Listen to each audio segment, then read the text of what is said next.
ಅಘೋ ಆ ಕನಸುಗಾರ. ಆದಿಕಾಂಡ 37ನೇ ಅಧ್ಯಾಯ 19ನೇ ವಾಕ್ಯ. ದೇವರ ಪರಿಶುದ್ಧ ವಾಕ್ಯ.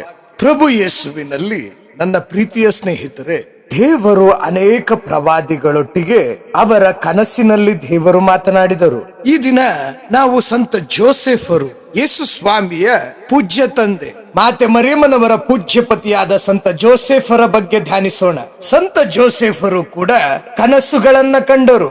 ಸಂತ ಜೋಸೆಫರ ಕನಸುಗಳು ಕೇವಲ ಕಲ್ಪನೆಗಳಾಗಿರಲಿಲ್ಲ, ಅವು ವಿಧೇಯತೆಯ ಕಾರ್ಯಗಳಾಗಿದ್ದವು. ಸಂತ ಜೋಸೆಫರು ನಿದ್ರಿಸುತ್ತಿರುವಾಗ ದೇವರು ಅವರೊಂದಿಗೆ ಮಾತನಾಡಿದರು ಮತ್ತು ಸಂತ ಜೋಸೆಫರು ಎಚ್ಚರಗೊಂಡಾಗ ತಕ್ಷಣ ಜೋಸೆಫರು ಕಾರ್ಯಪ್ರವರ್ತರಾಗುತ್ತಿದ್ದರು. ಜೋಸೆಫರು ತಾವು ಕಂಡ ಕನಸುಗಳನ್ನು ವಾದಿಸಲಿಲ್ಲ.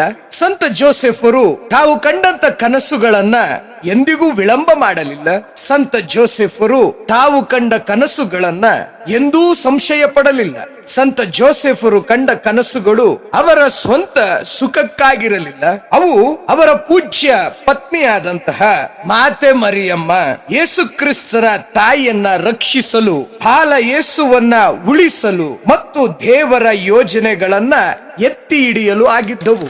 ಇಂದು ನಾವು ಐಶ್ವರ್ಯ, ಯಶಸ್ಸು, ಭದ್ರತೆ ಮತ್ತು ಸ್ಥಿರತೆಯ ಕನಸುಗಳನ್ನ ಕಾಣುತ್ತೇವಲ್ಲವೇ? ಆದರೆ ಸಂತ ಜೋಸೆಫರ ಜವಾಬ್ದಾರಿಯ ಕನಸುಗಳನ್ನು ಕಂಡರು ಮತ್ತು ಪ್ರತಿ ಬಾರಿ ಅವರು ಎಚ್ಚರಗೊಂಡಾಗ ನಂಬಿಕೆಯನ್ನು ಆರಿಸಿಕೊಂಡರು. ಮತ್ತು ಸಂತ ಜೋಸೆಫರು ಕನಸಿನಲ್ಲಿ ಕಂಡಂತಹ ದೇವರ ವಾಕ್ಯವನ್ನ, ದೇವರ ಮಾತನ್ನ ಕಾರ್ಯರೂಪದಲ್ಲಿ ತೋರ್ಪಡಿಸಿದರು. ಪ್ರಾರ್ಥಿಸೋಣ.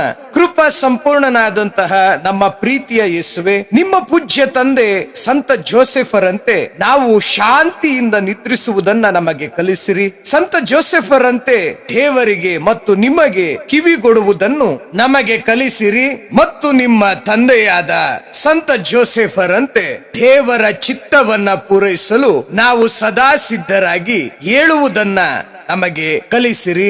ನಮ್ಮ ಪ್ರೀತಿಯ ಪಾಲಕರಾದಂತ ಸಂತ ಜೋಸೆಫನವರೇ, ದೇವರ ಕನಸುಗಳನ್ನ ನಾವು ಕಾಣಲು ನಮಗೂ ಕಲಿಸಿಕೊಡಿ. ಕುಟುಂಬಗಳ ಪಾಲಕರಾದಂತಹ ಸಂತ ಜೋಸೆಫನವರೇ, ನಮಗಾಗಿಯೂ ನಮ್ಮ ಕುಟುಂಬದ ಎಲ್ಲ ಸದಸ್ಯರಿಗಳಿಗಾಗಿಯೂ ನಿಮ್ಮ ಪುತ್ರ ನಮ್ಮ ರಕ್ಷಕನಾದಂತಹ ಯೇಸು ಕ್ರಿಸ್ತರ ಪರಿಶುದ್ಧ ನಾಮದಲ್ಲಿ ನೀವು ನಮಗಾಗಿ ಪ್ರಾರ್ಥಿಸಿರಿ ಎಂದು ಬೇಡಿಕೊಳ್ಳುತ್ತಿದ್ದೇವೆ. ಕನಸುಗಾರನಾದಂತಹ ಸಂತ ಜೋಸೆಫನವರೇ, ಆಮೆನ್.